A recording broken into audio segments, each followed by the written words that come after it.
de la Fundación Cultural La Casa del Búho.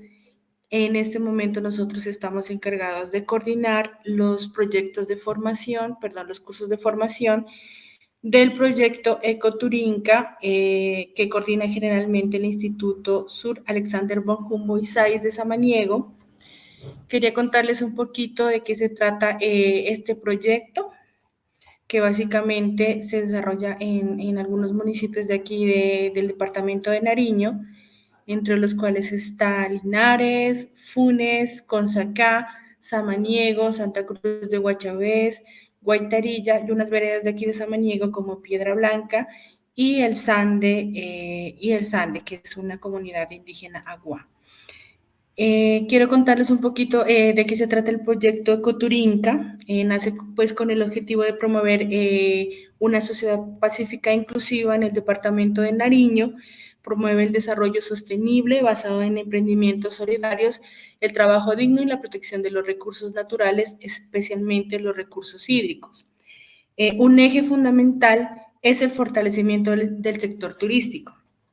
Sí, estamos trabajando en el turismo sostenible aquí en el departamento con estas comunidades que les acabo de mencionar. Buscamos también a través de este proyecto favorecer y hacer un fortalecimiento y el cuidado de las fuentes hídricas, como ya les había mencionado. Les comento un poquito que el Instituto ISAIS es una organización sin ánimo de lucro que nace en el año 2003.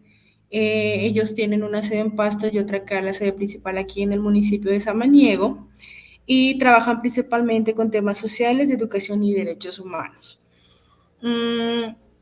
Quisiera mencionarles también 3 objetivos principales del proyecto Ecoturinca. El uno, pues como les comento, es el fortalecimiento de una oferta turística, pues a través de la construcción y el mejoramiento de 5 sitios de interés turístico-cultural. ¿Sí? La creación y la promoción de una red y una marca de turismo sostenible y un plan de formación para el desarrollo de competencias de operadores turísticos.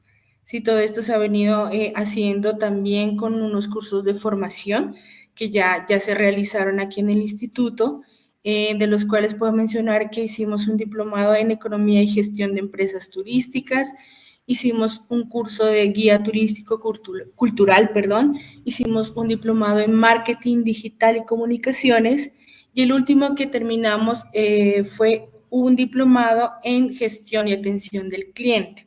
Sí, que esto lo terminamos en noviembre del año pasado. Para este año, pues tenemos ofertado este diplomado presencial y para ustedes que pueden tomar este curso virtual de 40 horas. También quiero presentarles, ya está aquí con nosotros, nuestro docente facilitador de la clase de hoy, como les había enviado en el grupo.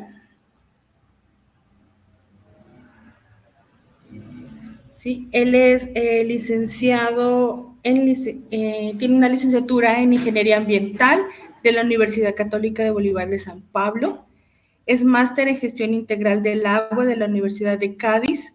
Tiene una experiencia profesional desde el año 2013, amplia experiencia en gestión de recursos hídricos, teledetecciones y sistemas de información geográfica. Consultor en temas de identificación y gestión de zonas de recarga hídrica y elaboración de planes de manejo. Y es miembro de la Fundación Abril de Cochabamba, Bolivia, como responsable de los recursos hídricos y de medio ambiente. Entonces, quiero darle la palabra a nuestro facilitador de esta noche, que está por aquí. Miguel, te doy la palabra. Gracias a ti y a todos los presentes. Es un curso bastante amplio, por lo que puedo ver. Pero sí, gracias, ya me dio una introducción, Lili, o sea que no hace falta hablar mucho más sobre mi persona, simplemente que juntamente con el Chevy, que es la ONG italiana que trabaja con la Fundación Abril, de la cual yo soy parte, hemos hecho el contacto para que pueda dar esta pequeña clase de 2 horitas y media. Básicamente vamos a hablar en este tema, como ya han visto un poco en mi currículum, de la identificación y gestión de zonas de recarga hídrica. Primero podemos empezar hablando antes de compartir pantalla, por qué son importantes las zonas de recarga hídrica, ¿no? Y es un concepto que, de hecho, en la legislación boliviana no estaba presente. tenemos varias leyes ambientales que son, de cierto modo, un ejemplo, aunque no se aplican tristemente como deberían. Tenemos varias normativas estatales, nacionales, pero en ninguna de ellas, hasta al menos hace un par de años, se mencionaba el término recarga hídrica, mucho menos zonas de recarga hídrica. En cuanto a la normativa nacional, este término recién empezó a sonar o se hizo presente hace un par de años Recording is on. de cuencas, que se lo llamó Plan Plurinacional de Recursos Hídricos aquí en Bolivia, pero hay normativa municipal y departamental también, departamental estatal, como quieran llamarlo, que sí habla sobre las zonas de recarga hídrica. Entonces vamos a hablar un poco sobre esto, porque son importantes. ¿Qué variables geofísicas hay que tomar en cuenta para un poquito hablar de su gestión? Y luego vamos a hablar de aspectos sociales también, porque cuando hablamos de zonas de recarga hídrica, no hablamos de una intervención, por así decirlo, sobre el recurso agua como tal, sino que hablamos de gestión territorial. Porque la zona de recarga hídrica en sí es una fracción del terreno que tiene una función, que es la recarga hídrica, recarga de acuíferos de aguas profundas, ¿no? Entonces, cuando hablamos de gestión de zonas de recarga hídrica, no hablamos del agua como tal, del agua como recurso, como algo que podemos tomar, sentir, percibir, sino como una herramienta de gestión territorial. Así que bueno, igual les pido que por favor si tienen alguna pregunta sobre la marcha, no duden en preguntarme, en interrumpirme, a mí no me importa, de hecho me encanta que me interrumpan porque cuando la gente no te interrumpe es que están durmiendo, usualmente, por lo cual les pido que ninguna, sin ningún reparo me interrumpan, me hagan saber que estoy hablando muy rápido o muy lento o que algo está un poco no muy entendido, por favor, con toda confianza. Bueno, vamos a ir acá, chan, chan, chan. ¿Pueden ver todos la presentación? Si alguien puede darme la confirmación, por favor. De mi parte, sí, sí se mira. Hola, hola. Quiero ver si se puede ver, creo que sí, sí, se ve mi pantalla. Gracias. Sí, me hablan por el micrófono en vez del chat, es un poquito mejor, pero bueno. Muy bien, empecemos con la clase de hoy. Hablemos de la identificación y gestión de zonas de recarga hídrica. No sé si alguien se anima por micrófono, por favor, porque no puedo ver el chat desde mi pantalla completa. ¿Qué entiende por zonas de recarga hídrica o más específicamente? ¿Qué entienden? Quien sea, por favor, sé que son bastantes, pero quien sea que se anime a hablar por el micrófono. ¿Qué entienden por recarga hídrica como proceso? Bueno, antes de entrar al concepto de recarga hídrica, hablemos un poquito del agua, que es un poquito lo que nos concierne, ¿no? Sabemos que el agua es un componente esencial para el desarrollo y bienestar del ser humano. Este enunciado es extremadamente antropocentrista, porque el agua no es únicamente un recurso que le sirva o que sea de uso prioritario para el ser humano, como nosotros, sino que el agua es de hecho un componente esencial de todo el ecosistema. Pero este enunciado lo puse a propósito porque vamos a ver un poquito cómo es inevitable hablar de un enfoque ecosistémico cuando hablamos de agua. Primeramente, el agua tiene una estricta relación con ciertos componentes que sí, podemos hablar que le interesan al ser humano como tal. Primeramente, cachín, quiero poner puntero láser. Excelente. Primeramente, el agua tiene mucho que ver con la salud. Tiene una relación directa con la salud. La falta de agua potable, de agua en buenas condiciones o incluso de saneamiento básico como tal, es una causal de varios problemas de salud pública, enfermedades diarreicas, de disentería, por ejemplo, virus, cólera, que se radicó en algunos lugares del mundo, en otros todavía no. Pero el acceso al agua y la disponibilidad de agua en suficiente cantidad y calidad tiene una relación directa con la salud. Luego, con la economía también, un aspecto que les interesa, bueno, a todos los jefes de Estado y a todas las personas en general, el agua en suficiente cantidad y calidad se relaciona a un desarrollo económico sostenido en el tiempo, puede decirse así, pero básicamente una economía saludable viene de países que usualmente no tienen problemas de acceso o de disponibilidad de agua potable. O sea que hay una relación directa ahí. Este dibujito nos habla de la seguridad alimentaria. Evidentemente, el agua es un componente esencial para lo que es la siembra y el cultivo y la cosecha de alimentos. Entonces, si no hay agua disponible, obviamente la seguridad alimentaria también se ve comprometida. Bueno, les hablo de estos dibujitos bonitos, resumiendo un poco, que el agua está directamente relacionada con estos aspectos esenciales, ¿no?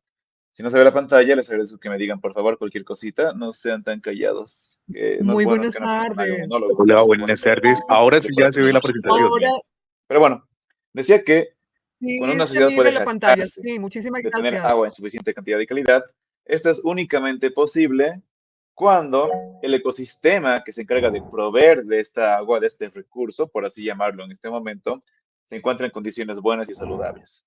No es posible tener agua en cantidad y calidad suficientes cuando este ecosistema que se encarga de proveer el agua está degradado, está erosionado, está contaminado, está poluido. Básicamente entendemos que la única forma de tener agua potable o agua para el riego o cualquier uso humano que le queramos dar es cuando el sistema que la provee está bien. Si le preguntan a un niño de dónde viene el agua, muchos dirán del grifo, muchos dirán de la empresa de servicio público, muchos dirán del gobierno, quién sabe. Pero la cuestión, la verdad es que el agua, de hecho, proviene de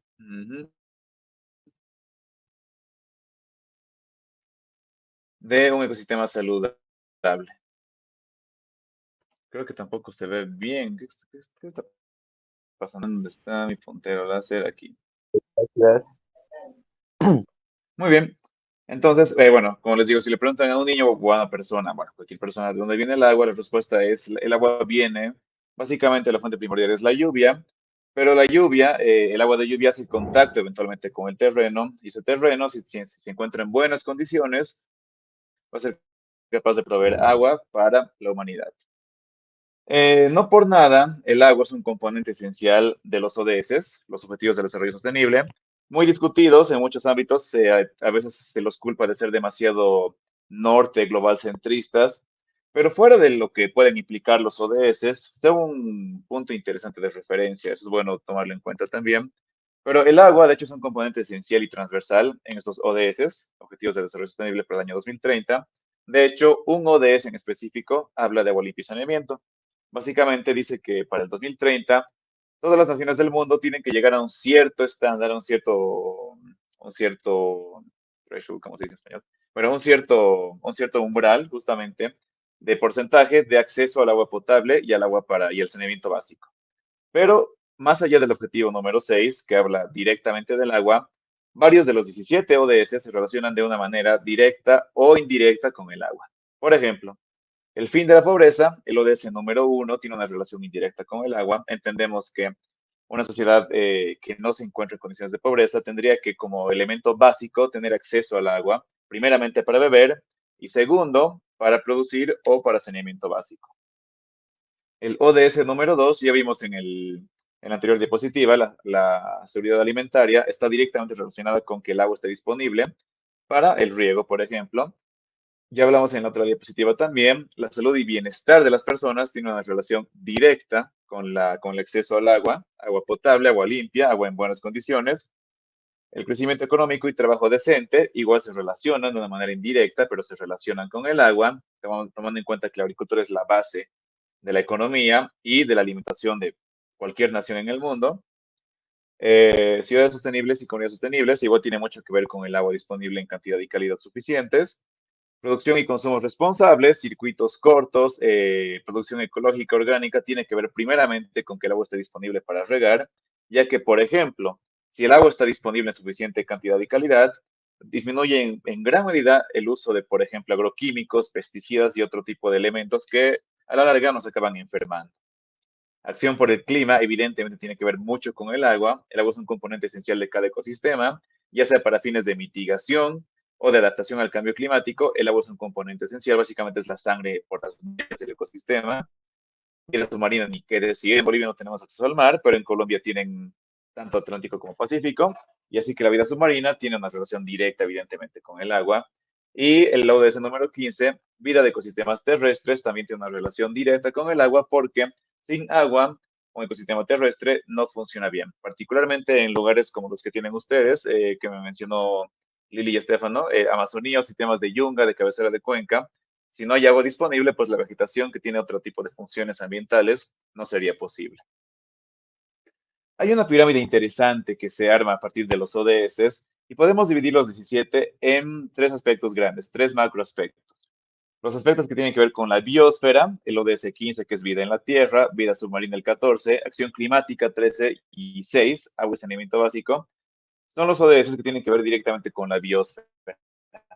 Los siguientes ODS que están aquí marcados, los siguientes 8, tienen un aspecto más social, tienen que ver con la sociedad humana en particular, y los últimos 4 que menciono aquí tienen que ver directamente con la economía.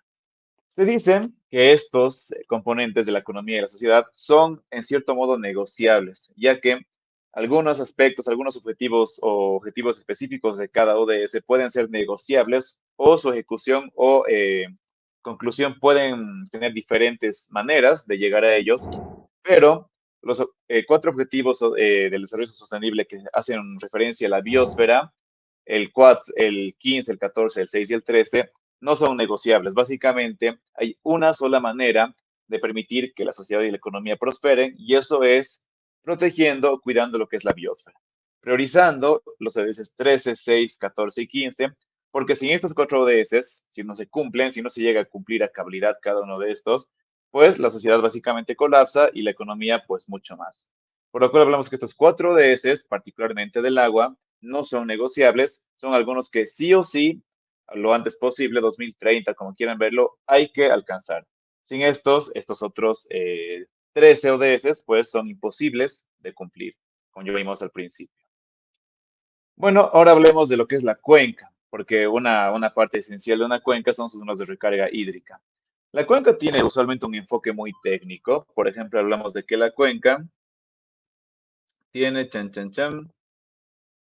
perdón, es que yo hablo un poco rápido como boliviano. Pero bueno, la cuenca tiene un par de enfoques interesantes. Hay un enfoque tradicional de cuenca, un enfoque más, digamos que fríamente ingenieril, donde la cuenca básicamente se reduce a una unidad de territorio y se define como justamente esto. Área de superficie con un sistema de drenaje que transporta los flujos de agua hacia un punto o desembocadura común. Básicamente reduce a lo que es la cuenca hidrográfica, que es una cuestión bastante más complicada, a una unidad territorial con un punto de drenaje común, lo cual está bastante bien. Pero si hablamos ya de enfoques más siglo XXIistas, más inclusivos, más integrales, más que todo, vemos que la cuenca es mucho más que una simple unidad territorial, sino que la cuenca es básicamente un ecosistema vivo, dinámico y que tiene un montón de componentes que interactúan entre sí. Justamente eso es lo que llamamos enfoque ecosistémico. La cuenca, más allá de ser vista como una unidad territorial, simplemente con un drenaje común, es vista como un ecosistema dinámico que tiene diferentes componentes y el producto resultante de estos componentes y su interacción es el agua. Hay un ejemplo que me gusta mucho utilizar cuando hablo con compañeros en el campo, por ejemplo, esta pequeña analogía del agua, de la cuenca y la sangre en el cuerpo humano. Por ejemplo, el agua en una cuenca es un gran indicador del estado general de la cuenca. Si el agua no está bien, tiene algún tipo de anomalía, es un reflejo de que algo en la cuenca está funcionando de manera no óptima. Lo mismo ocurre con la sangre. Por ejemplo, si un día tenemos algún tipo de afección médica, y vamos al doctor a que nos revise, el doctor nos pide seguramente al principio un examen de sangre, porque en la sangre se refleja si estamos con mucho azúcar, si estamos con mucho colesterol, si estamos con mucha sal, si tenemos alguna deficiencia de, por ejemplo, hierro en cuanto a la anemia. Básicamente la sangre en el cuerpo humano, en este caso, aunque de cualquier organismo funciona básicamente igual, refleja cualquier anomalía que se dé en el cuerpo, lo cual ocurre exactamente igual con la cuenca. Si vemos, por ejemplo, una cuenca o un río en una cuenca con demasiados sólidos en suspensión o demasiados sólidos, mucha turbiedad, es un indicador de que hay erosión en la cuenca. En la parte alta, parte media, la turbiedad en exceso es un indicador de erosión, por ejemplo. Si vemos algunas anomalías químicas o bioquímicas, por ejemplo, procesos de eutrofización, que es justamente cuando hay mucho nutriente en el agua, lo cual ocasiona que se ponga verde, por ejemplo, por algún algal, es indicador de que seguramente se está abusando de los fertilizantes químicos en la cuenca. Es un indicador de que hay una actividad agrícola muy intensa en la cuenca y hay un abuso de fertilizantes de, por ejemplo, fósforo o nitrógeno. Así que básicamente la cuenca o el agua en la cuenca funciona exactamente igual que la sangre en el cuerpo humano y es usada como indicador para ver el estado general de la cuenca. Si hay erosión, si hay deforestación, si hay incendios, si hay un uso agrícola exagerado, todo eso de una u otra manera va a reflejar en el agua de la. Así que ahora, en vez de ver la cuenca como esta unidad territorial, hay que empezar a verla como un ecosistema. Un ecosistema, como saben, tiene aspectos biofísicos, ecológicos y ambientales que están en constante interacción. Hablamos del clima, de la biodiversidad, diferentes pisos ecológicos, geomorfología, suelos, fuentes de agua vertientes, agua subterránea, agua superficial, vegetación, fauna y etcétera. Pero recordemos que la cuenca no es únicamente un conjunto de aspectos biofísicos como tal, sino que las cuencas, a menos que contravir un tipo de intervención humana, tienen aspectos importantes. Y ese aspecto social en la cuenca, la gente presente en la cuenca, las comunidades rurales, los usos que se le da, el uso de suelo, por ejemplo, el tipo de organización que existe, es un componente que entra en juego y que también interactúa con los diferentes componentes que vemos acá, ¿verdad? Podemos ver las, por ejemplo, organizaciones sociales, ya sea sindicatos de regantes, de agricultores, de sindicatos piscícolas, lo que quieran ver, los usos y costumbres, es un concepto muy propio de la legislación boliviana, pero respeta mucho, por ejemplo, las tradiciones ancestrales de los pueblos indígenas, por lo cual se usa este término de usos y costumbres, que es muy común en el léxico boliviano. ¿Qué tipo de actividades económicas hay en la cuenca? Agricultura, turismo, explotación minera, que es obviamente pues, casi siempre un crimen, pero bueno, igual pasa mucho en Bolivia y en Colombia también. Cualquier tipo de expresión cultural, lo cual implica a veces muchas veces adoración a la naturaleza. Las montañas son considerados padres en la cosmovisión andina, se los llama apus o abuelos, por ejemplo.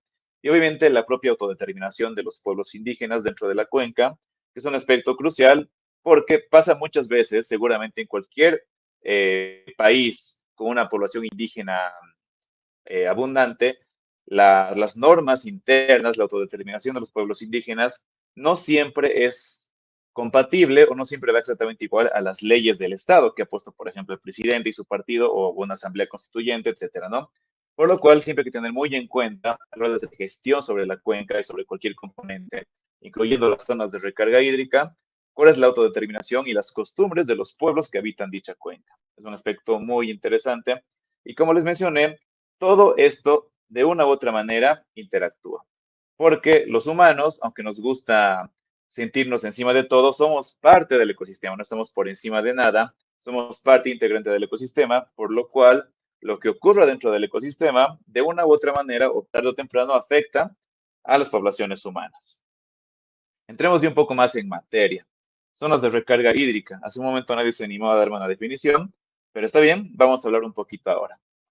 Hablamos al principio de que la fuente primordial del agua, usualmente ya en ecosistemas terrestres, sin tomar en cuenta por ahora los ecosistemas marinos, es la precipitación pluvial.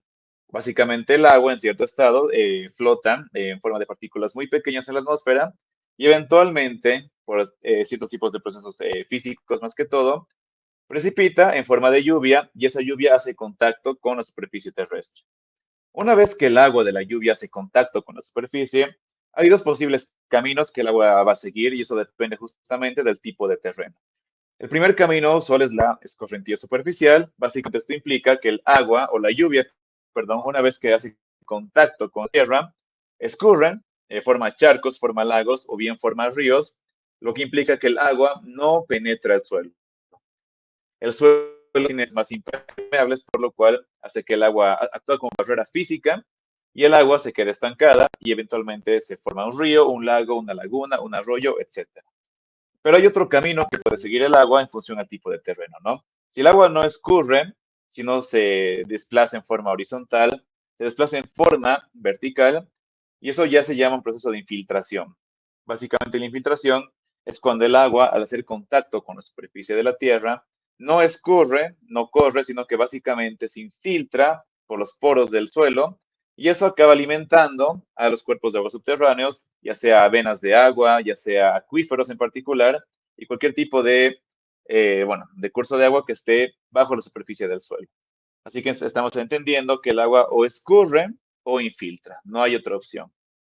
Y justamente el agua que infiltra es lo que alimenta acuíferos, que eventualmente estos acuíferos o cuerpos de agua que están, o formaciones geológicas que están bajo el subsuelo, brotan a la superficie.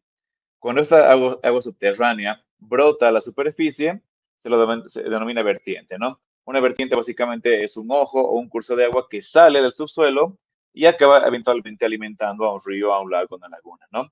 Las vertientes son muy importantes en ecosistemas secos porque básicamente es la única fuente de agua en época de estiaje o época en la que no llueve.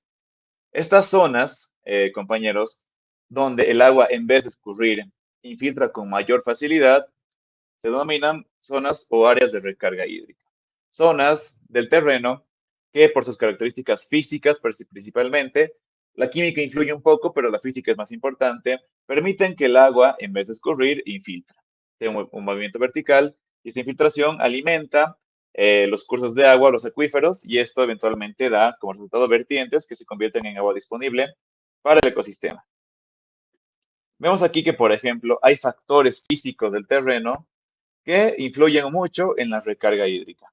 Podemos hablar de tres interesantes: el tipo de vegetación, un árbol, un ecosistema con árboles, con los tres estratos, árboles, arbustos, matorrales y pasto, va a ser diferente a, por ejemplo, un ecosistema de pradera, un ecosistema de puna, un ecosistema de desierto.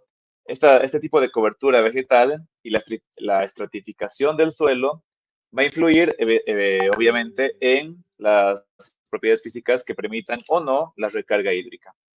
El porcentaje de cobertura vegetal también influye. Si el porcentaje es mayor, usualmente la recarga es más favorable porque las raíces generan poros. Si más bien el porcentaje de cobertura vegetal es mucho menor o es pequeño, usualmente el agua tiende a escurrir porque la infiltración es más complicada.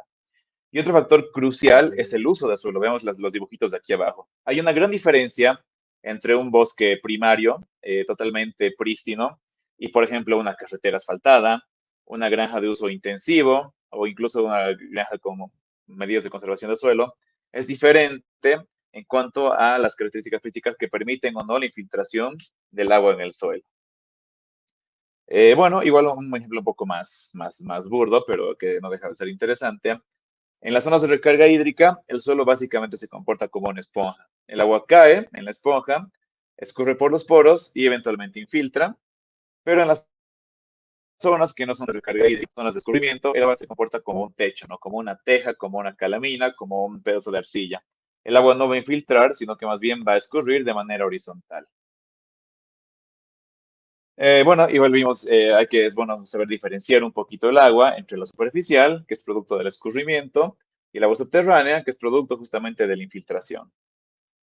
Quisiera que esto lo comparen con un mapa de Colombia, porque, bueno, yo de Colombia sé lo que hay que saber, Luis Díaz, por ejemplo, el café y otras cosas que seguro me entenderán, pero, de hecho, hay una cuestión interesante, que el régimen pluvial o el tipo de clima que se presenta en una nación, en un país, ya sea Colombia, Perú, Ecuador, Bolivia, da mayor o menor importancia a las zonas de recarga hídrica. ¿Y esto por qué? Hay que tomar en cuenta que, por ejemplo, en mi país, en Bolivia, una gran parte del territorio, todo lo que ven aquí que es medio café, lo que no es verde, tiene un régimen de lluvia pluviestacional. ¿Qué significa eso? Que la lluvia es estacional. Hay una época seca y una época marcadamente húmeda. Esto ocurre principalmente en los países tropicales. Colombia está dentro de aquellos igual.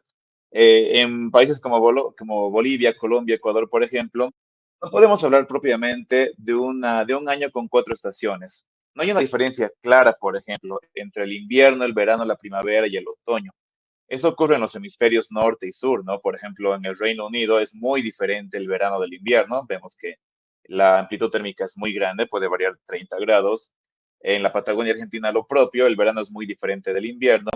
Pero en Bolivia, en Ecuador, en Colombia, en Perú, en los países que son tropicales, que están entre los trópicos de Capricornio y Cáncer, no hablamos de una estacionalidad tan marcada en 4 tipos de clima, sino simplemente en 2. Claro, algunos más fríos que otros, pero en los países tropicales hay una estación húmeda y una estación seca. Eso es un poquito cómo funcionan los países tropicales. Y tomando en cuenta eso, Hay países donde la estación seca es más larga o más corta, un poco depende de su ubicación, de su geomorfología y de otros aspectos. En Bolivia, por ejemplo, que igual que Colombia tiene una zona andina, la zona seca, la época seca es mucho más fuerte, puede ser de 8 o 9 meses, un poquito peor con el cambio climático. Tenemos llanuras, que se llama ecosistema del Chaco, y también del Cerrado brasileño, que compartimos con Brasil, donde también la lluvia está presente en unos 3 o máximo 4 meses al año. En ese tipo de climas donde la lluvia es marcadamente escasa o solo se da en ciertos meses, en pocos meses del año, cobran una importancia mucho mayor las zonas de recarga hídrica porque la fuente de agua para cualquier persona, ya sea comunidad rural o incluso las ciudades, la fuente de agua principal en época de estiaje, en época en la que no llueve, es justamente el agua subterránea. Los acuíferos en todo el país y en cualquier lugar del mundo actúan como un banco, digamos, que está almacenando agua, como un tanque gigante. Y si las zonas de recarga que se encargan de recargar ese banco, porque obviamente eso se va acabando con el uso que se le da, un uso muy fuerte, particularmente en la agricultura, si no hay un ingreso de agua a ese tanque subterráneo de agua, valga la redundancia, eventualmente se acaba y eso pues, eso ocasiona un montón de crisis, ya sean alimentarias, económicas, etcétera.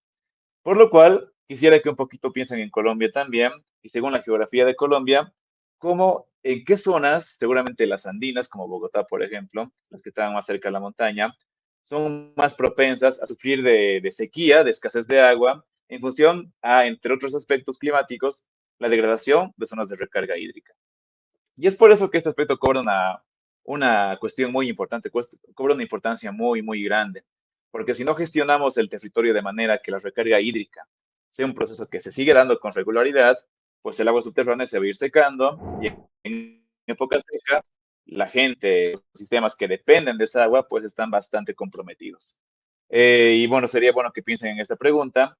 ¿Cuántos municipios, ciudades, pueblos, comunidades dependen del agua subterránea como fuente de recurso hídrico?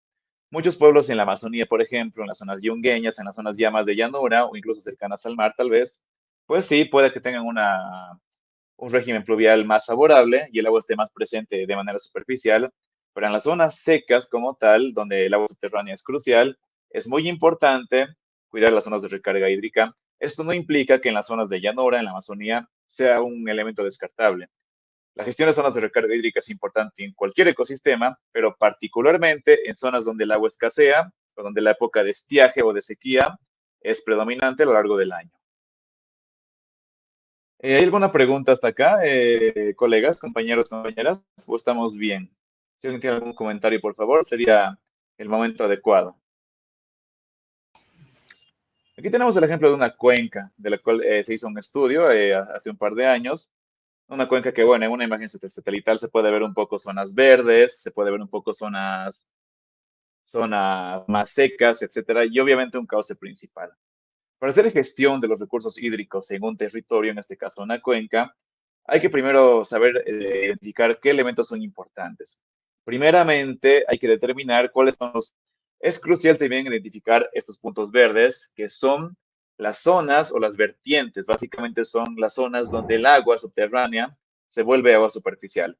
Vertientes, ojos de agua, en quechua se les llama juturis, en las zonas rurales, por ejemplo, un término muy común aquí también. Es bueno para hacer una gestión correcta, ver el comportamiento del agua tanto superficial como el agua subterránea, que bueno, no se la puede ver evidentemente, pero eventualmente brota en forma de vertientes. Y esos son los puntos verdes que hay acá. Son aspectos muy importantes. Y luego ya les mostraré qué hay que tomar en cuenta para identificar zonas de recarga hídrica. Pero aquí vemos que ya en este estudio se identificaron varias zonas potenciales de recarga hídrica. Para esta identificación, obviamente, si queremos hacer una identificación muy, muy, muy concreta, eh, A ver, vamos a otra vez compartir pantalla.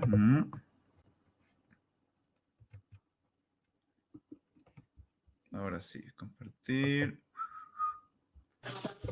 Buenas noches, Miguel. Aprovechando este espacio, ¿es posible que más adelante nos comparta la presentación por medio del chat? No, evidentemente, claro que sí, todo va a estar disponible en material. Voy a hablar con Lili para eso, pero sí, claro que sí, todo el material y incluso alguna bibliografía que yo manejo va a estar disponible para que puedan darle una leída, ¿no? Es muy importante que tengan ese material disponible. Claro que sí, todo va a estar listo para compartir. En todo ese tiempo que no los escuché, ¿había alguna preguntita, tal vez respecto a lo que hemos ya visto de estos aspectos? No, de ¿Alguna pronto, pregunta, algún comentario? de pronto cuando se preguntaban las zonas de recarga hídrica, pero no más. Creo que no fue más. Ajá. Perfecto, perfecto, está bien, está bien. Bueno, como les digo, si quieren interrumpirme, por favor, con toda confianza, no hay ningún problema. De hecho, me gusta que me interrumpan. Pero seguiremos porque tenemos harto material y poco tiempo. Bueno, les comentaba que en este estudio que ya se hizo el año pasado, bueno, hace un par de años, ya se identificaron zonas de recarga hídrica interesantes o potenciales. Vamos a ver por qué las llamamos potenciales. Y bueno, básicamente, ahora vamos a ver algunos aspectos, algún cruce de información que se hace en sistemas de información gráfica, para que ustedes un poco me digan qué características creen que las zonas de recarga hídrica deberían tener o son comunes, no siempre son absolutas, ojo, pero son comunes a las zonas de recarga hídrica.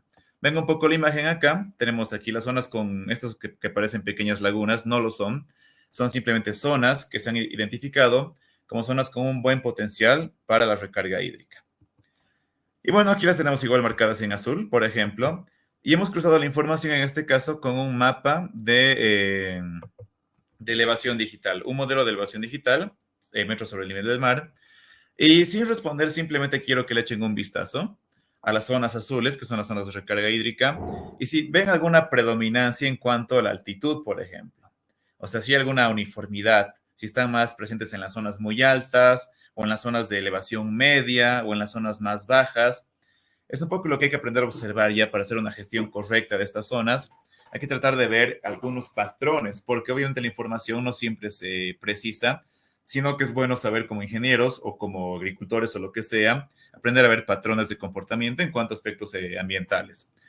Pero en este caso, por ejemplo, si me animo yo a responder, sí parecería que hay una cierta predominancia de las zonas de recarga hídrica, en esta cuenca al menos, en zonas moderadamente elevadas, ¿no? Entre 1500 y 1900, fuera de esta, que está en la zona más alta, ¿no? Una zona bastante elevada. Es un factor de muchos. Otro interesante, que ya lo mencioné al principio, es el porcentaje de cobertura vegetal. Por ejemplo, las zonas de recarga, que aquí no se ven tan bien, pero pueden ver un poco los puntos azules, tienen cierto patrón de comportamiento. ¿Dónde estamos viendo, según el porcentaje de cobertura vegetal, más gris, menos cobertura, más verde, más cobertura, obviamente? Vemos que de hecho hay un patrón de comportamiento en el cual aparentemente las zonas de recarga hídrica predominan más en esta cuenca al menos, en zonas mayormente vegetadas.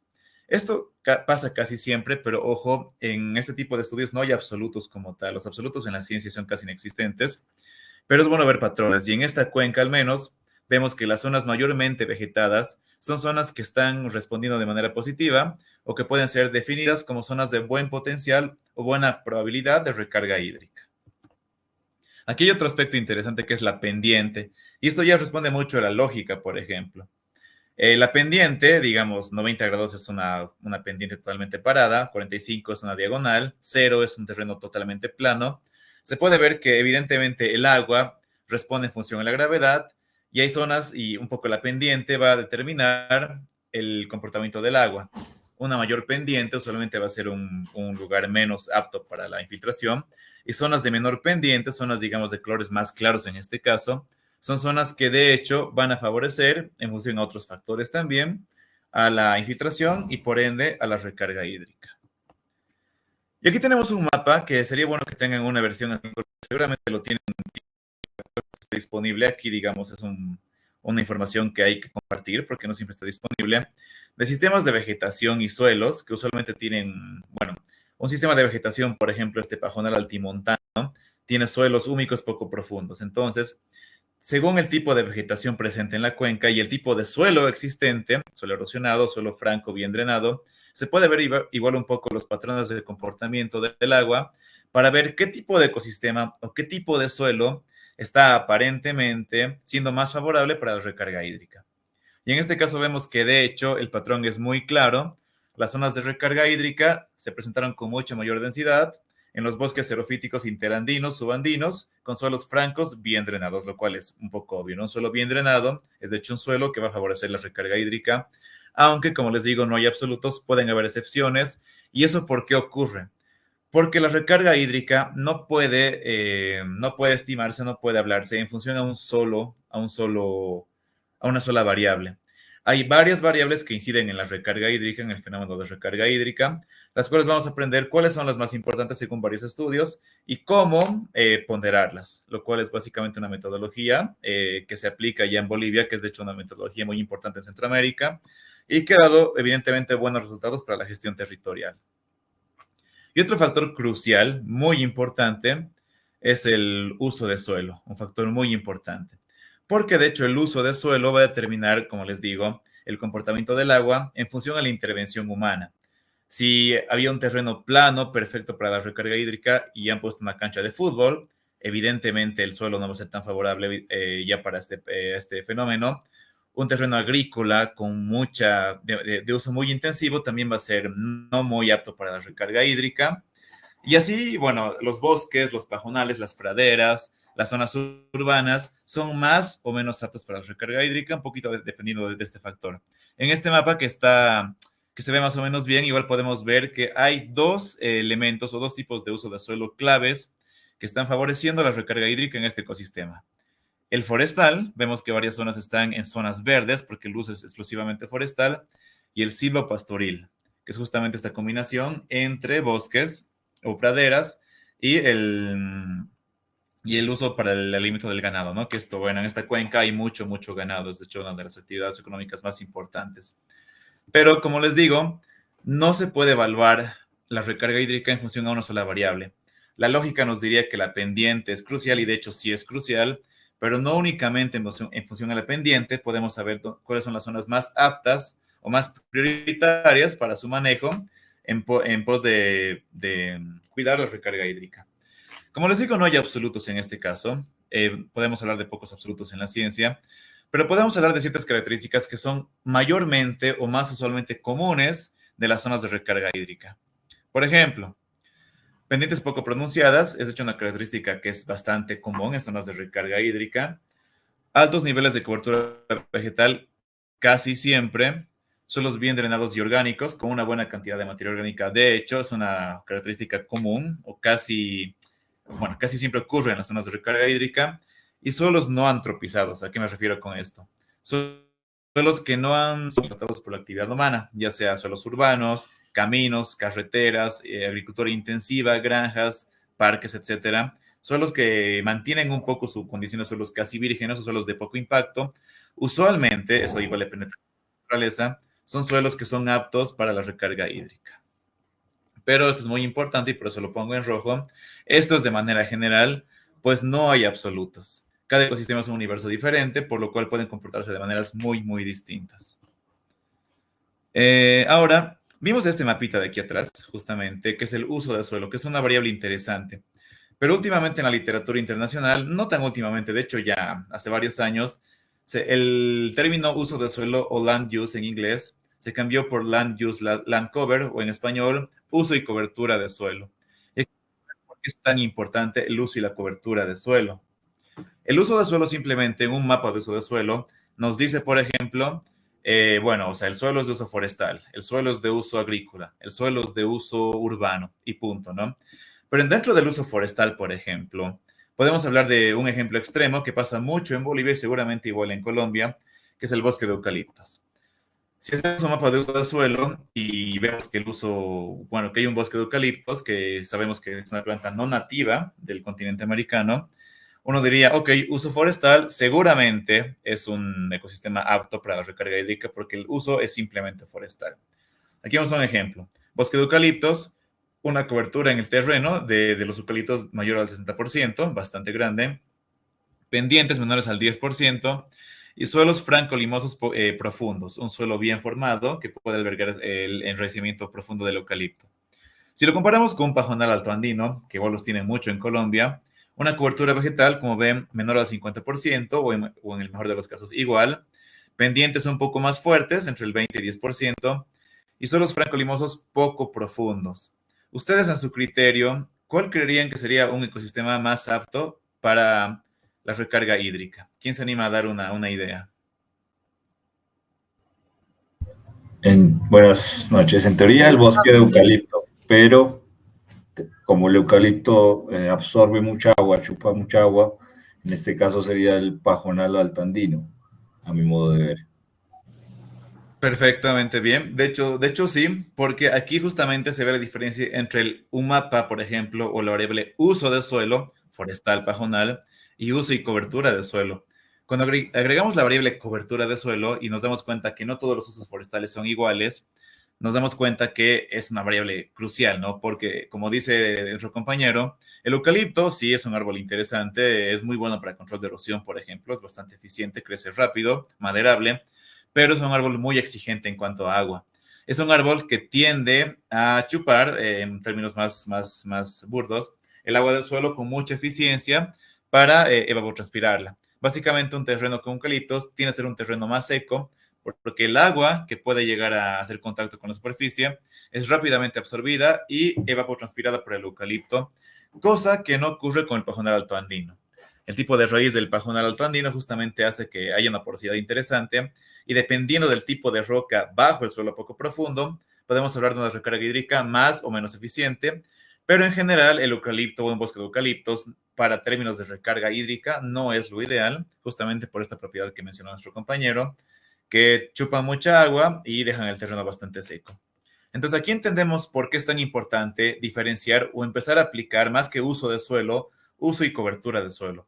Porque como vimos, el uso forestal puede ser pinos, eucaliptos y otro tipo de vegetación, ¿no? Vegetación amazónica, vegetación de pradera, etcétera. Por lo cual, bueno, pradera no serían árboles, pero bueno, el uso y cobertura es bastante importante, es una variable muy interesante.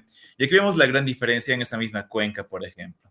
Tenemos un mapa de uso de suelo que lo hicieron unos consultores para la alcaldía de este municipio y un mapa de uso y cobertura de suelo hecho con datos de campo. Y miren la gran diferencia en cuanto a la especificidad.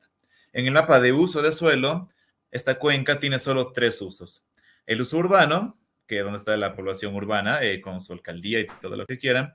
El uso extensivo y silvopastoril disperso, que es la mayor parte de la cuenca.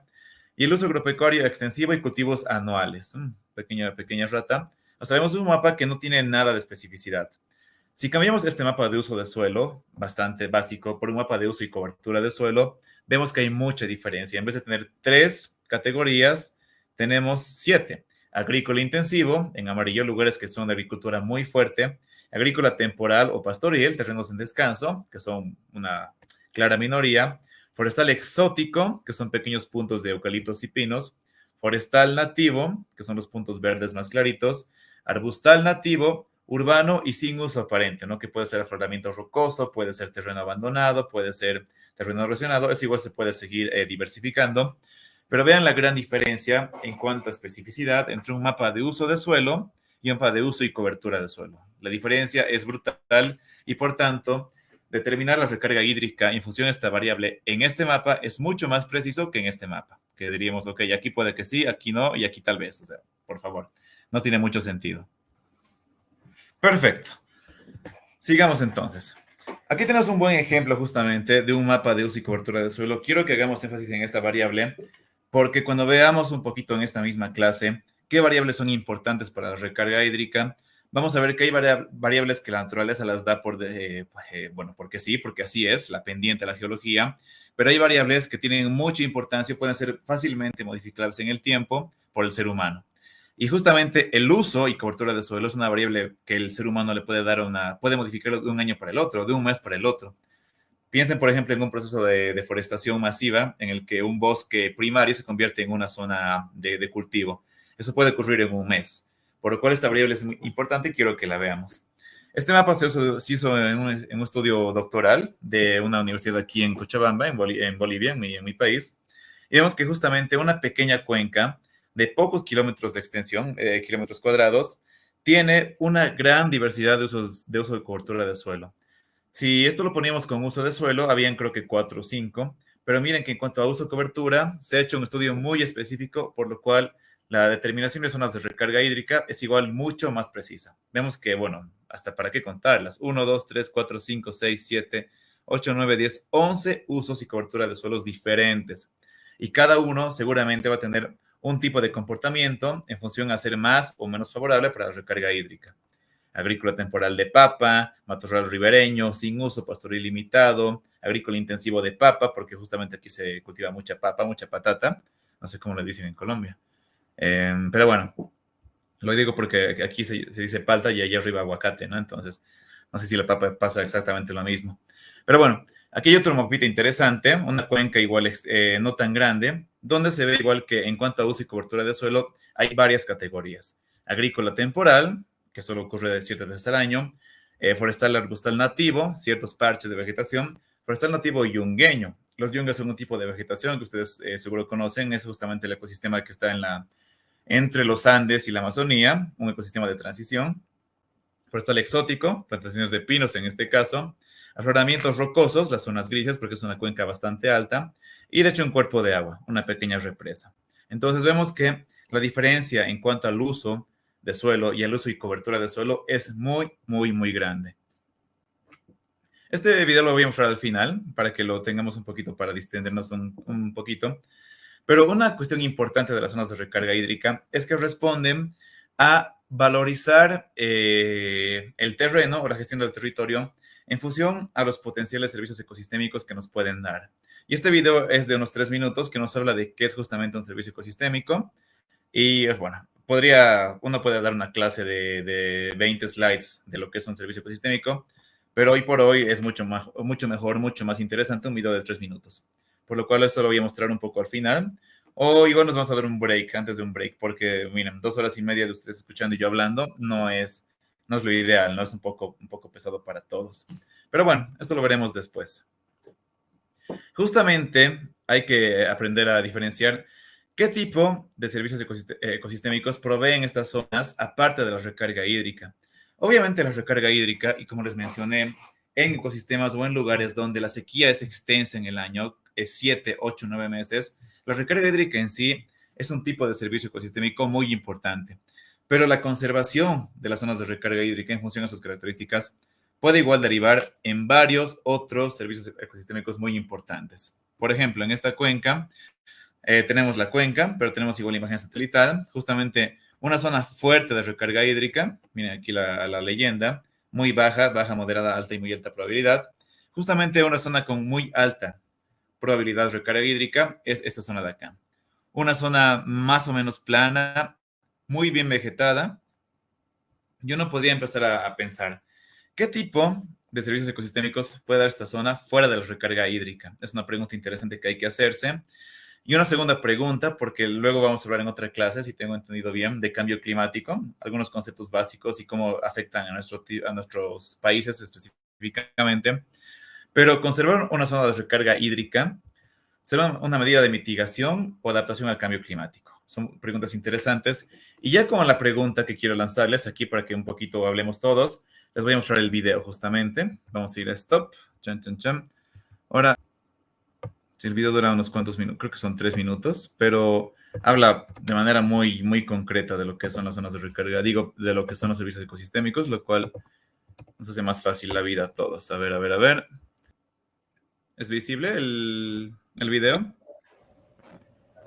Sí, se ve. No. Perfecto. Ahora me van a confirmar, por favor, si se escucha también. Voy a poner más chiquito. ¿Se escucha, compañeros? Nuestro como Sí, profe. de cada Sí, se pequeña escucha. pieza. Y solo así, funcionando en conjunto, es capaz de ofrecernos los servicios indispensables para la vida. Lo hace gratis y sin pedirnos nada a cambio. A estos complejos mecanismos los conocemos como servicios ecosistémicos o servicios ambientales. Esto es, los beneficios que la naturaleza brinda al ser humano a través del funcionamiento equilibrado de los ecosistemas. En la naturaleza existen varios tipos de servicios ecosistémicos. Los servicios ecosistémicos de abastecimiento son los productos que obtenemos directamente de los ecosistemas, como los alimentos, el agua o materias primas como la leña. También existen los servicios de regulación. Son aquellos que nos ofrecen beneficios directamente de los ecosistemas sin pasar por procesos de transformación. Hablamos, por ejemplo, de la polinización, la regulación del clima o el ciclo del agua. Además, la naturaleza nos inspira artística y científicamente, en parte gracias a los servicios ecosistémicos culturales. En este apartado encontramos el patrimonio natural, el conocimiento tradicional y las costumbres. Todo ello nos ayuda a identificarnos con el ambiente en el que vivimos. Por último están los servicios de soporte, necesarios para la producción de otros servicios ecosistémicos. Por ejemplo, la acción de miles de organismos trabajando juntos produce la fertilización del suelo y gracias a ellos podemos cultivar alimentos. Vamos a seguir con el ejemplo del suelo para ilustrar la importancia que tienen los servicios ecosistémicos para la vida y por qué las personas somos responsables de cuidar su equilibrio. En las zonas boscosas, la lluvia erosiona menos la tierra que en zonas áridas.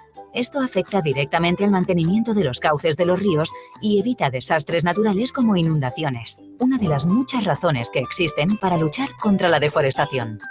Además, si evitamos la deforestación, todos esos árboles absorberán CO2 de la atmósfera en su proceso de fotosíntesis, reduciendo la presencia de gases de efecto invernadero y ayudándonos a mitigar el cambio climático.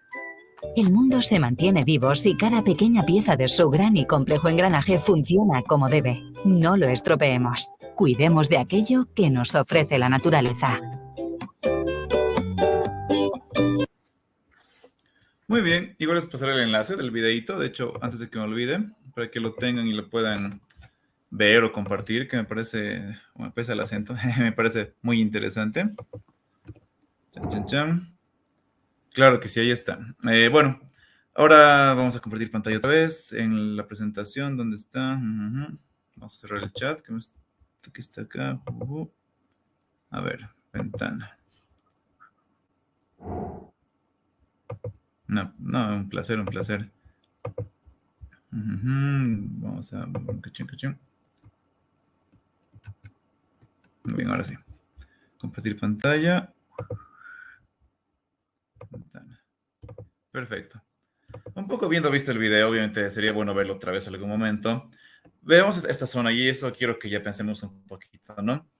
Se hizo un estudio en esta cuenca, científico, se vio que la zona, digamos, con mayor probabilidad o mayor potencial de recarga hídrica, esta zona de acá, la zona con una PRH o probabilidad de recarga hídrica, PRH para hacerlo más fácil, alta o muy alta, era en esta zona de acá en particular, ¿no? Colores verdes y azules según el mapa.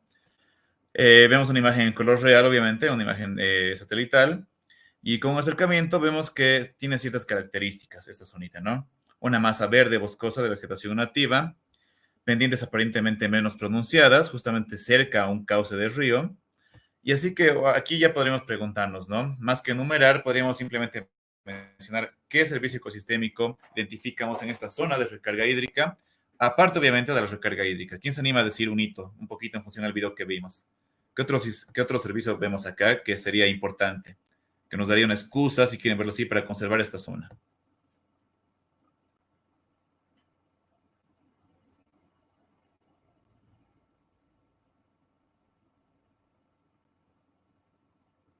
¿Alguien?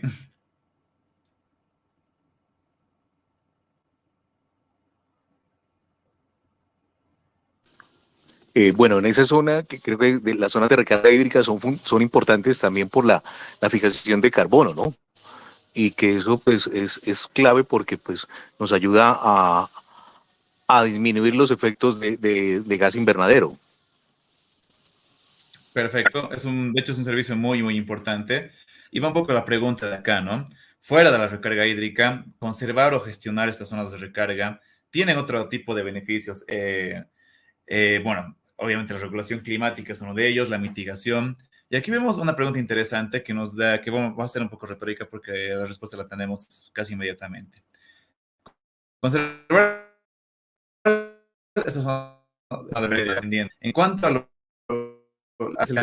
¿será una medida adaptativa o mitigativa? Y la respuesta es que es ambos, de hecho. Adaptativa, porque de hecho esta zona controla la ocurrencia de desastres naturales como inundaciones, mazamorras, por ejemplo. Y mitigación, ya dijo el compañero, porque absorbe CO2. Puede ser que no hay mucha actividad humana por acá, estas zonas siguen absorbiendo el carbono que está ya presente en la atmósfera, por lo cual conservar esta zona de recarga hídrica es una medida de adaptación al cambio climático, es una regulación climática, y mitigación porque de hecho absorbe mucho del CO2 que está presente en la atmósfera. Bueno, esta era la primera parte de la clase, compañeros. Vamos a ver dos más. La tercera es muy cortita, no se preocupen. La segunda es más o menos igual de larga que la primera. Pero antes de hablar de las variables de interés y de una metodología en particular de bajo costo, que es muy eficiente para identificar zonas de recarga hídrica, quisiera preguntarles si hay alguna pregunta hasta aquí. En particular en el momento que no los podía escuchar, que qué vergüenza.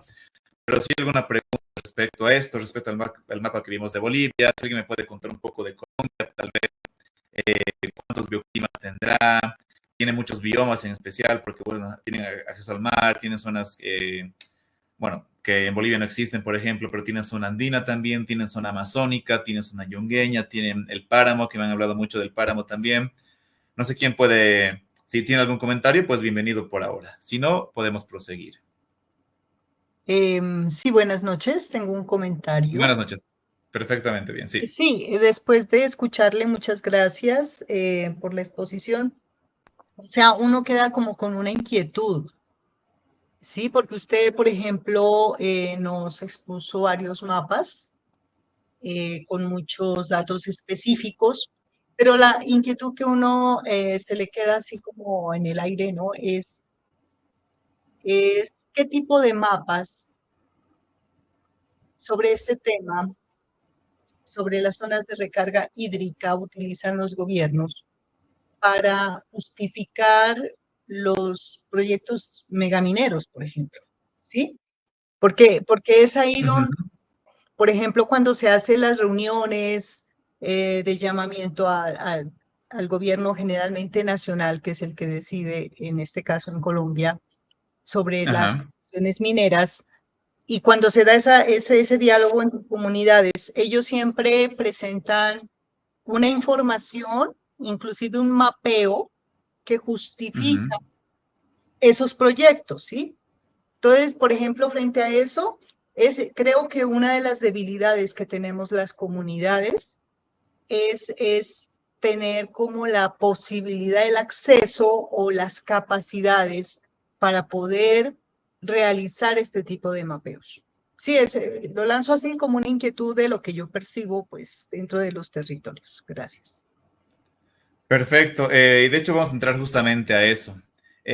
Bueno, en Colombia la respuesta no la sé, pero en Bolivia la respuesta corta sería no, no usan información técnica casi nunca. Tristemente, cuando hay intereses mineros bueno, que implican mucho dinero, pues simplemente, más allá de las cuestiones de conservación, de todos los potenciales servicios ecosistémicos que da una zona en particular, si hay gas, si hay oro, se le da la concesión a la empresa, lo cual es muy triste. Y justo tenemos una anécdota en la Fundación Abril, donde yo trabajo justamente, que había un proyecto muy grande entre la alcaldía de mi ciudad y la alcaldía de una ciudad intermedia, muy pequeñita, de llevar el botadero, la planta de tratamiento de basura, que es muy deficiente aquí en mi ciudad, a una zona que estaba bastante lejos, pero era una zona en la montaña, básicamente una parte alta de la cuenca. Y bueno, decían que todo estaba bien, que la clásica, va a dar trabajo, esta planta de basura, primeramente va a resolver el problema de la basura en la ciudad de Cochabamba, que es mi ciudad, va a dar trabajo a la gente del campo, a la gente rural, de la zona, porque estaba bastante lejos, y no hay riesgos ambientales. Ese era un poquito, y era un acuerdo entre gobernación, entre alcaldías, que son políticamente opuestos, pero igual hicieron el acuerdo porque había mucha plata de por medio. Pero justamente vimos que la ubicación era en la cuenca alta y ya de por sí la norma boliviana en cuanto a la instalación de botaderos, de rellenos sanitarios, etcétera, prohíbe que estas instalaciones vayan a partes altas de la cuenca por el riesgo de escurrimiento, ¿no? Una fuga de exiliados, una fuga de aguas contaminadas en cuenca alta tiende a contaminar todas las partes bajas de la cuenca. Pero el proyecto estaba aprobado, todo bien, todo genial. Así que se hizo un estudio justamente que cayó como anillo al dedo. La Universidad Católica de Cochabamba hizo un estudio que se publicó en una revista científica, el Diario de Hidrogeología, una revista muy, muy potente, muy fuerte, muy prestigiosa, donde se determinaron con una metodología muy precisa las zonas de recarga hídrica del arroyo nuevo. Y se vio que, en efecto, la zona del botadero era una zona de recarga hídrica subsuperficial. ¿Qué significa esto? Que el agua entra, no profundamente, pero entra al subsuelo y escurre hacia la cuenca baja. ¿Qué ocurría si este botadero, que estaba manejado por una empresa muy, muy mafiosa, hay que ser bien claros, entraba ahí y con su mal manejo, que sabemos que lo hacen hoy por hoy, tenían una fuga, tenían un accidente? Implicaba la contaminación de toda la cuenca y todos los cuerpos de agua que dependen de la cuenca. Así que usamos la información científica aprobada por la revista, porque saben que no cualquier paper se aprueba en una revista científica, como contraposición, y lo socializamos con la gente de la zona, con la gente rural, con la gente del campo. Les dijimos, miren compañeros, esto va a pasar si permiten este proyecto, y aunque ya había un pacto entre alcaldías, mucha plata de por medio, con la presión social el proyecto se detuvo, lo cual fue muy interesante, fue una victoria muy grande en función a usar datos para corroborar la información de la gobernación y la alcaldía, que decían, todo bien, hermanito, todo bien, te va a dar trabajo, Choco, te va a dar trabajo, vas a ser feliz. Y no, no era cierto, era un gran riesgo que se puede evitar con información. Entonces, justamente ahora, en función de esa inquietud, vamos a ver una metodología que es bastante precisa y no es difícil de aplicar, sí requiere conocimientos en sistemas de información geográfica, evidentemente, pero vamos a ver qué variables son las más cruciales para determinar cuáles son las zonas potenciales de recarga hídrica o no. Es una gran pregunta. Vamos primero a la metodología. No sé si alguien ubica el CATIE, el Centro Agronómico Tropical de Investigación y Enseñanza. Está en Costa Rica, es una escuela muy prestigiosa a nivel mundial, Latinoamérica ni qué decir. Y justamente una tesis doctoral de este señor Oscar Matus, que fue un poquito el más metido en esta tesis, dio como resultado una metodología participativa, porque incluye a la gente que vive en la zona, para determinar la probabilidad de recarga hídrica o el potencial de recarga hídrica. De hecho, esta metodología ya es la oficial del gobierno de Nicaragua. El gobierno de Nicaragua, para hacer gestión en zonas de recarga hídrica, ya usa esta metodología como oficial y aprobada. Y hay muchos artículos que respaldan la estadística detrás de esta metodología, y lo bueno es que es muy fácil, porque de hecho, en teoría, saber cuáles son las zonas de recarga hídrica requeriría, por ejemplo, de estudios de prospección hidrogeológica que son muy caros, y bien sabemos que en países como los nuestros, Colombia, Bolivia y Ecuador, las alcaldías, los municipios no tienen los recursos para hacer estudios de tal magnitud. Usualmente se requeriría incluso el uso de trazas radioactivas para un poco detectar el movimiento del agua, hacer pozos, hacer un montón de intervención, lo cual uno que es muy caro y otro que es muy invasivo. Entonces, justamente ante esta inquietud, Oscar Matus, con su equipo de trabajo, hizo este estudio y dio como resultado la metodología de Matus, que es justamente esta metodología o el modelo para determinar de manera precisa zonas de recarga hídrica. Y aquí en esta fórmula que nos da Oscar Matus, hay 5 variables cruciales que determinan el comportamiento del agua para ver si la recarga hídrica es factible o no lo es. Primero, la más lógica, ya lo mencionamos hace un momento, que es la pendiente y el microrrelieve del terreno.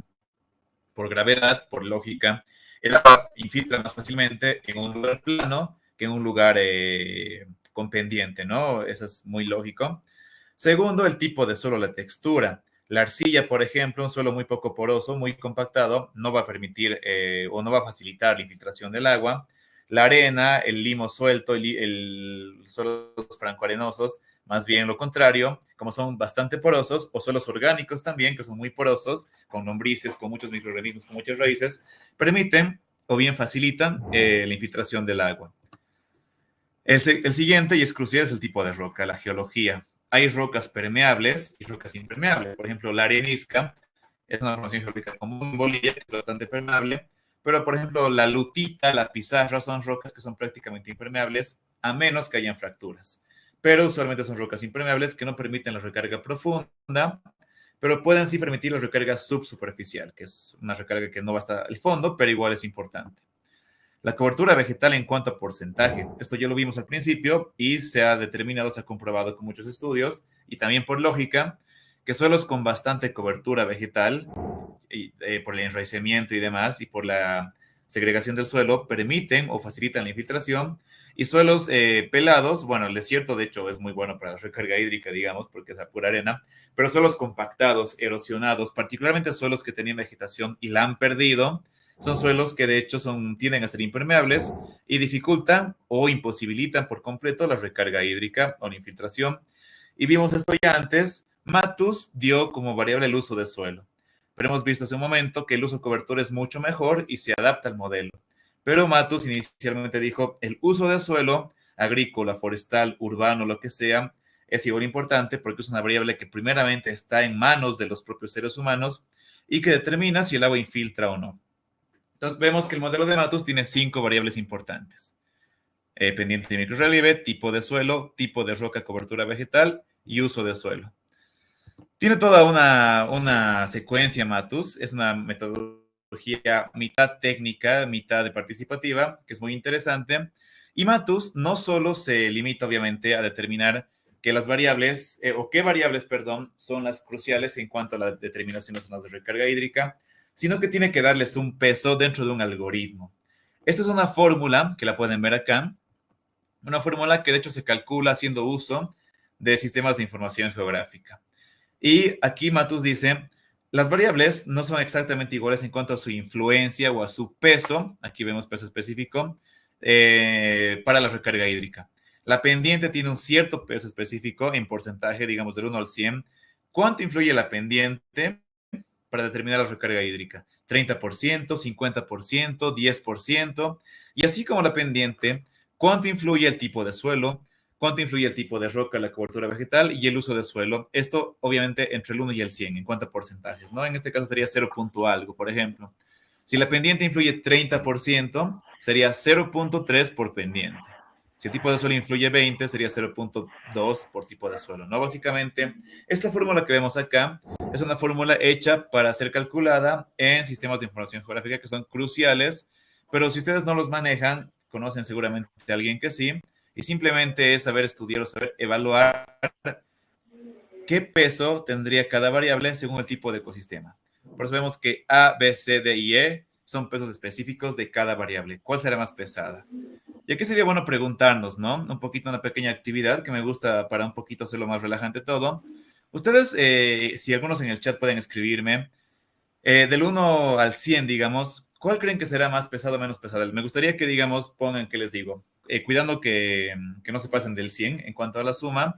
La pendiente, ¿cuánto porcentaje tendrá? 30%. Y si la pendiente es 30%, estos 4 tienen que ser 70, ¿no? ¿Cómo se divide? 20%, 10%, 5%. Pero más que en el chat, porque no quiero salirme de la ventana. ¿Qué creen ustedes, compañeros? De estas 5 variables que están acá, ¿cuál será la más importante, la más pesada para determinar la recarga hídrica? Vamos a ver un poco el orden mejor. Vamos a hacer un orden de prioridad. ¿Cuál es la 1 y cuál es la 5? ¿Qué me dicen ustedes? ¿Cuál es la 1? Más importante. ¿Cuál creen?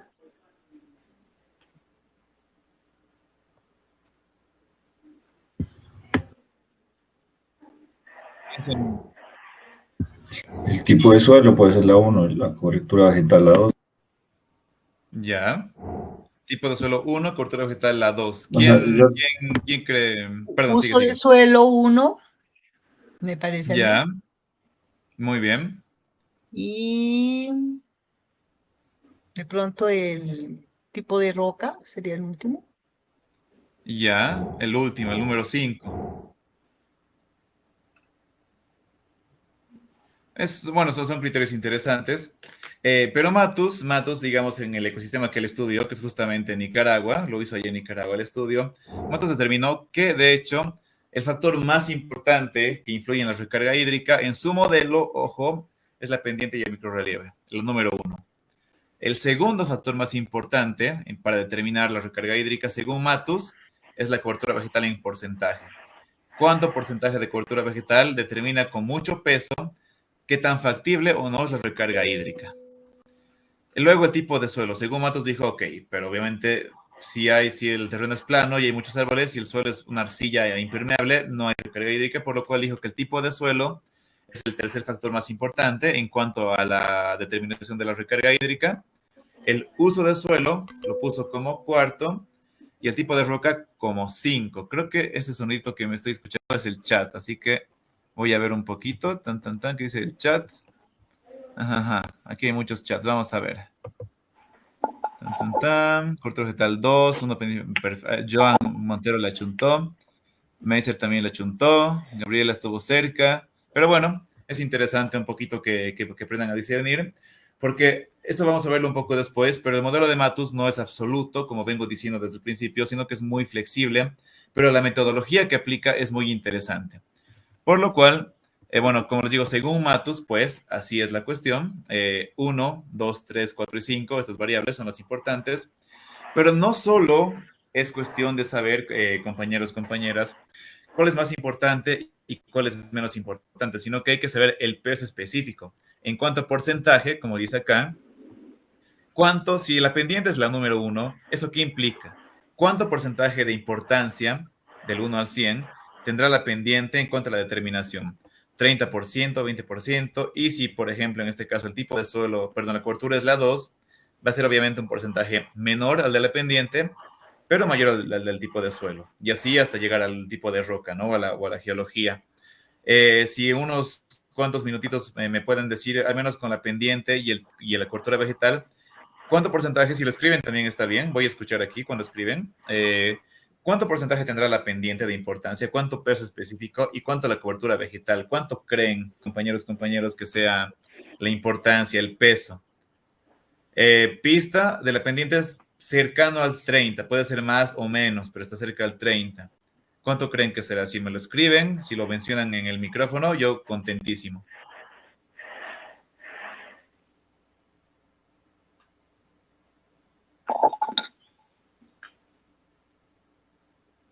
Creo que nadie escribe todavía y nadie dice algo o ya han escrito. Vamos a ver. Profe, pero ¿Será que un 25? ese modelo que propone Dime, Matus, ¿para qué tipo Ajá. de ecosistema? Por ejemplo, para el páramo en Colombia, digamos, la pendiente no es tan importante debido a que la vegetación, los páramos crecen por encima de los 3.000 metros sobre el nivel del mar. Generalmente está el bosque altoandino, páramo y glaciar, pero este ecosistema que es tan importante, sobre todo para el abastecimiento de agua en Colombia, ya que el 70% de las ciudades se abastece gracias a los páramos, ya que tiene una estructura porosa del suelo que interceptan la lluvia y facilitan la infiltración y la acumulan. No solo son, digamos, acumulan agua, sino que también regulan el agua hacia las quebradas y los ríos, a pesar de que tienen una pendiente muy, muy alta, según el modelo pues, que propone Matus. Por eso mi pregunta es, ¿en qué ecosistema de Nicaragua fue que me dijiste? O no me acuerdo qué país. Sí, justamente en Nicaragua. En Nicaragua es muy diferente. Implementó ese modelo. Claro, aquí Andrés está dando un poco el clavo, porque justamente el modelo de Matus, como él lo aplicó, tiene ciertas características, pero la gran ventaja, la gran virtud de este modelo es que es muy flexible y hay que aprender a justamente lo que tú haces, diferenciar qué variable puede ser más importante según el tipo de ecosistema. Y vamos a ver dos ejemplos muy claros que se hizo en Bolivia, para que aprendan o tengan un poquito la idea de cómo se ha modificado. Pero lo dice mucho en el clavo, Andrés, perdón, justamente un modelo hecho en Centroamérica, en un verano térmico casi permanente, con poca pendiente, con una vegetación muy exuberante, no se puede aplicar en una zona andina de la misma manera. La idea, un algoritmo que determina está bastante bien, pero justamente los pesos van a variar. Así que eso es un pequeño spoiler, Andrés, pero está genial. Gracias por mencionarlo, porque de hecho se nota que estás captando bien la dinámica de la metodología. Pero aquí veo algunos comentarios. Digamos otro comentario, Miguel. En cuanto a a Colombia, primero Colombia pues tiene 3 cordilleras, casi todo el país lo atraviesan estas 3 cordilleras, por eso también las pendientes que nosotros tenemos prácticamente son superiores al 45%. Y lo otro, la formación de los suelos son provenientes de cenizas volcánicas. Entonces hay una fuerte, digamos, presencia de estos materiales que hacen parte, ¿no?, de la condición de suelos. Por lo tanto, estas variables aquí, prácticamente en Colombia, tendría digamos, no tendría esa misma consideración que se tuvo en Nicaragua, porque pues Nicaragua, creo que las mayores alturas no sobrepasan los 2.000 metros de altura, de altitud. De hecho, claro, o sea, justamente las particularidades de cada ecosistema son las que el peso de la variable. repito, este primer ejercicio es para que un poquito aprendan a distinguir los pesos que estamos viendo, pero de hecho sí, el modelo de Matus es uno que se aplicó y que es el oficial de Nicaragua, pero vamos a ver cómo esto se adapta a otro tipo de ecosistemas. Tengo dos ejemplos que vamos a ver ahora en Bolivia, de en función a estudios, porque esto no es un poco tampoco a la adivinanza, ¿no? Evidentemente, son estudios que se han hecho ciertos cambios e incluso se agrega una variable más en este modelo, en cierto ecosistema aquí en Bolivia, que les voy a, bueno, si ya van pensando cuál es, sería interesante, pero aquí en Bolivia se aplicó un modelo de Matus modificado con una sexta variable y diferentes pesos, porque el ecosistema, que era un ecosistema de valle seco interandino, era muy diferente a la estancia térmica permanente de Nicaragua, evidentemente, por lo cual sí. De hecho, el modelo de Matus como referencia es muy bueno, es muy interesante, pero obviamente hay que saber diferenciarlo y hay que saber aplicarlo o modificarlo en función al ecosistema que estemos estudiando. Así que estamos en muy buen camino, pero es bueno saber el modelo inicial para fines de comparación. De hecho, justamente la tesis doctoral que les mostré en un mapita consistía en comparar Matus y justamente modificar Matus y corroborarlos con otras metodologías. Se hizo ya algunas metodologías con la universidad, pero la modificación del modelo de Matus en esta cuenta que les voy a mostrar después dio una correlación muy, muy alta, mostrando que el modelo para el tipo de ecosistema estudiado era aplicable y era barato, evidentemente muy barato en comparación a una prospección hidrogeológica, y era muy eficiente. Entonces, estamos en buen camino, porque de hecho quiero que luego modifiquemos las variables según el tipo de sistema que vamos a estudiar, lo cual es importantísimo. Pero bueno, inicialmente en el modelo de Matus, justamente, Matus en esta cuestión de Nicaragua, que se parece mucho, digamos, podría aplicarse a los bosques ya amazónicos o las llanuras, digamos, presentes tanto en Bolivia como en Colombia, podría adaptarse muy bien, pero evidentemente en zonas altas de páramo, zonas altoandinas, altimontanas, pues no va a funcionar. Pero bueno, en este modelo inicial, Matus le dio los pesos siguientes. A la pendiente le dio un 27% de importancia, porque bueno, la pendiente determina muy bien el comportamiento del agua, pero no es el único. Luego a la cobertura vegetal le dio un 25%, un cuarto de importancia. Al tipo de suelo le dio un 23%. Al uso de suelo, luego lo vamos a cambiar un poco, pero el uso de suelo le dio un 13%. Y al tipo de roca un 12%. Si a alguien le interesa la tesis de Matus, se las puedo compartir también, la puedo pasar a Lili, la tengo disponible, si la quieren leer un poco para corroborar el nivel, digamos, estadístico robusto que respalda la metodología, pueden corroborarlo. Se lo voy a pasar a Lili también. Por tercera vez, esta metodología evidentemente requiere el manejo de sistemas de información geográfica, es muy importante para manejar esto, pero siempre hay soluciones, ¿no? Si tenemos esta información, si podemos generarla de alguna manera y hacer uso de algún colega, incluso que sepa esta información, podemos, como dijo la compañera, generar datos que nos ayuden a corroborar una PRH moderada, que sería una ponderación de 3, una PRH baja y una PRH muy baja, ¿no?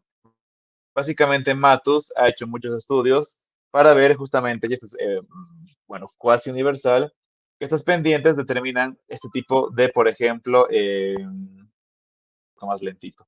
Pero les decía que un mapa temático o un mapa específico de pH se forma en una tabla. Pendiente del 0 a 6 se convierten en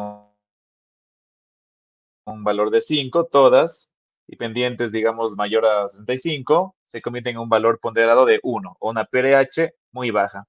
Y así Matus hizo tablas para las 5 variables que él considera importantes, ¿no? Por ejemplo, el mapa temático de suelos o tipos de suelos, por ejemplo, el 5 o el suelo más favorable para la recarga hídrica es un suelo franco arenoso o arenoso, centímetros todo, por lo cual se le da el valor de 5. Y el más bajo, para ir de extremo a extremo, serían suelos de arcilla, muy pesados, con partículas muy finas, compactados y una lenta capacidad de infiltración, o sea, 13 centímetros, 0.13 centímetros por hora. Sería un pH muy bajo. ¿Eso cómo se saca? Hay métodos de campo, hay filtrómetros, hay todo tipo de medidas artesanales para determinar la infiltración, lo cual eso ya nos hace que sea mucho más fácil, ¿no? Hacer una prospección interesante. Como En un cuanto, por análisis de ejemplo, suelo, perdón. que se sacan esos datos de acuerdo a los análisis de suelo, ¿no? Sí, exactamente. Si tenemos la chance de llevar el suelo a un laboratorio, hacer calicatas y llevar el suelo a un laboratorio, pues mucho mejor. Un laboratorio nos da los datos exactos de cuánto infiltra y así tenemos un poquito un buen estudio del suelo para ver un poquito cuánto, el tipo de suelo que tenemos sería un pH 5, 4, 3, 2 o 1. Y el laboratorio en cuanto a suelos, bueno, aquí no es muy caro, asumo que en ningún lugar del mundo es demasiado caro, son análisis bastante sencillos, no requieren reactivos ni casi nada. En cuanto a la geología, por ejemplo, vemos que rocas muy permeables, fracturadas, suaves o por poros, tienen un pH de 5, y obviamente rocas impermeables, cementadas, compactadas, duras, con partículas muy finas, tendrán un pH de 1. Esto ya no tiene que ver la geología, cada país tiene mapas geológicos, a veces son gratuitos, a veces no, pero un poco estudiando la geología uno puede ver un poquito, digamos, a ver. Estos son gotitas, silúrico, mezclados con areniscas. Uno ya tiene que hacer estudios o preguntarle a un geólogo qué tan buena es la infiltración o la capacidad hidráulica de este material para determinar, digamos, la ponderación entre 5, 4, 3, 2 y 1. Y esto requiere, aunque parezca muy ambiguo, mucho criterio. Hay mucho criterio por detrás de esta determinación y este criterio determina un poquito qué tan preciso es el mapa de zonas de recarga hídrica que podemos obtener. En cuanto a cobertura vegetal, Matus decía esto: mayor a 80 es un pH 5, muy alta probabilidad, y menor a 30% de cobertura vegetal es lo contrario, una pH muy baja, o sea, un valor ponderado de 1. Y en cuanto al uso de cobertura de suelo, Matus, como les mencioné, solo hizo uso del uso de suelo, valga la redundancia, y aquí vemos ya una pequeña primera deficiencia muy grande, ¿no? Que tenemos categorías muy, muy inclusivas, demasiado poco específicas. Por ejemplo, Matus dice que bosques con los 3 estratos, árboles, arbusto y hierbas, pastizal denso, es pH 5. No importa si es bosque de eucalipto, si es bosque de pino, si es un bosque de polilepis, si es un bosque de cualquier vegetación, Matus dice bosque pH 5, y lo cual es una visión un poco sesgada que se puede corregir. Y ya Matos en el otro extremo dice terrenos agropecuarios con manejo intensivo, un pH de 1. Con las categorías intermedias, ¿no? Agroforestales, un pH de 4, silvopastorils, perdón, cultivados con obras de conservación de suelo y agua, un pH de 3, terrenos cultivados sin ninguna obra de conservación, etcétera, ¿no? O sea, básicamente, Matos tiene una visión de uso de suelo un poco demasiado amplia, demasiado importante, pero eso se puede corregir y es la gran virtud del modelo de Matus, que es muy flexible.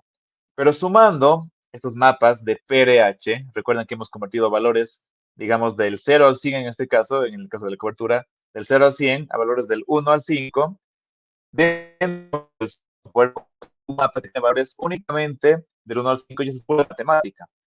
Si los pesos específicos 0, 27, 23 dan como suma 100 y estos valores pendientes, etcétera, van del 1 al 5, el va a ser un mapa entre 1 y el 1, no hay otra opción. No va a ser menos de 1, no va a ser más de 5. Valores del 1 y el 5, lo cual va a ser finalmente nuestro mapa de pH, donde los valores de 1 son un pH muy bajo y los valores de 5 son pH muy alto. Esto con leves modificaciones que lo veremos después.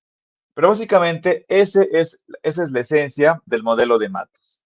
Un algoritmo que nos faculta a cambiar mapas temáticos por mapas ponderados según las tablas que Matos ha elaborado para sacar un mapa de pH o probabilidad de recarga hídrica, lo cual, como les digo, es una metodología comparativamente muy, muy barata y según la calidad de los datos puede ser una herramienta muy, muy, muy importante, muy precisa. Y aquí surge la gran pregunta: ¿qué tan preciso es el modelo de Matos? Uno diría, wow, alguien puede jugar con mapitas y decir, oh, es una área de recarga hídrica cuando realmente no lo es. Surge la pregunta, porque el modelo es cuantitativo, pero tiene muchos componentes que tal vez son menos precisos que otros. Pero la pregunta es muy válida: ¿qué tan bueno es el modelo de Matus? ¿Qué tan válido es para su aplicación, digamos, en una cuestión interesante como luchar contra una minera, por ejemplo, para que no deforesten un área importante? ¿Y qué factores afectarán su precisión? Y aquí vamos a la gran interrogante, ¿no? Que ya la mencioné el compañero que le decía otro nombre, creo que era Andrés, no importa, soy muy malo para nombres. Esta metodología, la de Matus, se desarrolló, por ejemplo, en Centroamérica. Y esta fue la base de un par de tesis en Bolivia, una tesis de maestría y una de doctorado. Y vemos que generalmente no podemos hacerlo todo general, pero predominantemente Centroamérica permanente en las tierras bajas, zonas templadas y frías, encima de los 1000 metros y no pasan de los 2000, como mencionó el compañero, y un clima tropical, mayormente tropical o subtropical, del régimen principalmente pluvial, donde el estiaje o la sequía no es tan amplia como, por ejemplo, en los valles secos interandinos o en la zona andina de Colombia y Bolivia. Y ahora comparemos aquí con mi país, que es parecido al suyo en cuanto a biografía, Bolivia. Bolivia, al igual que Colombia, de hecho, y quisiera que hagan el ejercicio para evaluar su criterio con su propio país, tiene, al igual que Colombia, una variabilidad climática relativamente alta en comparación, digamos, a lo que es el continente centroamericano. Una alta diversidad de bioclimas, hombrotipos y termotipos, es decir, hombrotipos húmedos, subhúmedos, termotipos termotropical, orotropical, o sea, básicamente son variables que se sacan cruzando la temperatura anual media con la precipitación anual media. Y el régimen es mayormente pluviestacional. Las zonas amazónicas y yungueñas del norte y este de Bolivia son principalmente pluviales, pero una gran fracción del país, las llanuras chaqueñas, el bosque chiquitano, los valles secos interandinos, la zona andina, el páramo, la puna, son zonas que son casi siempre pluviestacionales, con una sequía, como les mencioné al principio, extendida entre 8 o 9 meses, dependiendo de la alteración climática producida por el cambio climático, ¿no? En fin, les decía que lo que decía el compañero al principio, y no sé si me llegaron a escuchar esa parte, que no es muy lógico tratar de aplicar un modelo hecho en Centroamérica con características ambientales muy, muy diferentes a un país como Bolivia, como Colombia, ¿no? Que tiene un rango de altitud muy, muy distinto, 4000 metros para arriba, zonas a nivel del mar en el caso de Colombia, sistemas yungueños, llanuras aluviales, llanuras de inundación, etcétera. Básicamente, tratar de adaptar un modelo en un lugar a otro, bueno, tal cual está creado, no tiene ningún sentido, pero la gran ventaja, la gran virtud del modelo de Matus es que es un modelo sumamente flexible. En primer lugar, podemos modificar los pesos de las variables en función a las características del área de interés. Como mencionaba el compañero, el tipo de suelo, la altitud, la pendiente va a ser diferente. Entonces, en función obviamente a criterios técnicos, a criterios de estudio, a criterios que uno puede aplicar ya en su conocimiento y también en conjunción con la gente que vive en la zona, con las comunidades rurales y campesinas, uno puede hacer pesos diferentes o modificar los pesos de la fórmula de Matus. Y por qué no, en función a las características bioclimáticas en particular, como se ha hecho en Bolivia, se pueden agregar variables que influyan en esta probabilidad de recarga hídrica. Y obviamente, cuando tenemos países tan diversos como el caso de Colombia, de Ecuador, de Bolivia y de Perú, entre otros, obviamente, se pueden hacer modelos para cada ecorregión. Por ejemplo, en Colombia, un modelo para determinar zonas de recarga hídrica en el páramo no va a ser exactamente igual al modelo que se utilice